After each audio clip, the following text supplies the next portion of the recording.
beautiful sunny day. Wind is blowing behind me, and that's where I spend a lot of time in the ocean on my Surfski. First of all, you've got to understand, I've set the whole machine up. Didn't take very long, obviously about 2 or 3 minutes, very easy. And you can see I've got my actual shaft for my paddle and I've got my exercise, both attached. What we're going to do first is set up what is the correct length for your legs. Very important as Surfski. If your legs are too high, what happens? It limits your rotation and it pushes your hips out into the side of the Surfski. Not very good. So my rule of thumb is very easy. I set it up and you adjust it. The foot strap is not that essential because you should be pushing your boat forward and not pulling back. So once I've set up, if I do a proper stroke, what happens is that my one leg should actually go straight, nearly straight, and then I know I've got the right distance. And the other side, I can flick it over, but just like that, to do the other side, check on the other side, there. And I want my one leg, as you can see, to go just about straight. Then you know you've got the correct body position.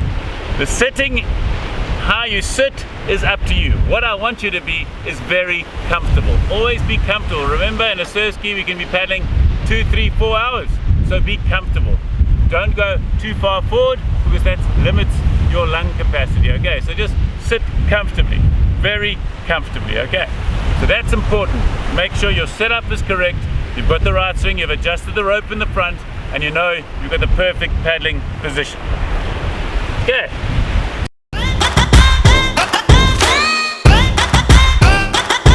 Next thing, I'm going to show you a few techniques that I use to make my powerful downwind technique. So out there the winds are blowing and we want a powerful technique, and there's a few exercises I'm going to teach you. The first one is your locked elbow drill.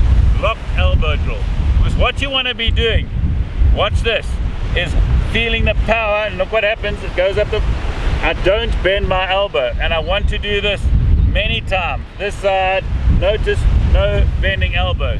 What I see most people doing is this, and I've got no power, because when I've got my straight elbow, you can notice my legs are moving and my whole body is twisting. Have a look at that, legs moving, whole body twisting, and I'm going forward past my paddle. Do it on the other side, so simple. Turn it over, locked elbow, so the power is coming from my legs. Watch my legs working and my body and everything rotating. Not like most people do is this. Okay, so that's your locked elbow. The next drill, and one of the hardest ones to perfect in the boat, but with this powerhouse machine it's much easier to perfect, the top hand drill. This is the top hand drill, because most people do this, go like this, and notice I've got no power. That's what most people, they put the paddle in and they think they've been told to push forward.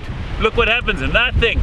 So now what we're going to realize is that we want to keep this hand close to my shoulder the whole time. So that's why it's the top hand drill, and feel the power. Watch what happens. I'm going to keep this hand right next to my shoulder and feel the power, and look at the legs move.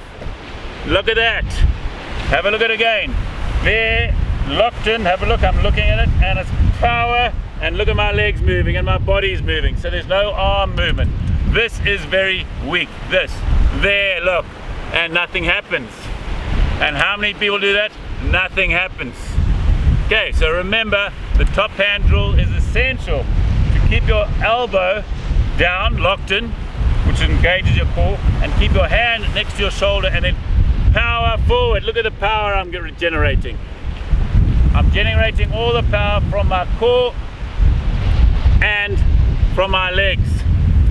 Nothing from my arms, nothing from my arms. This doesn't do anything.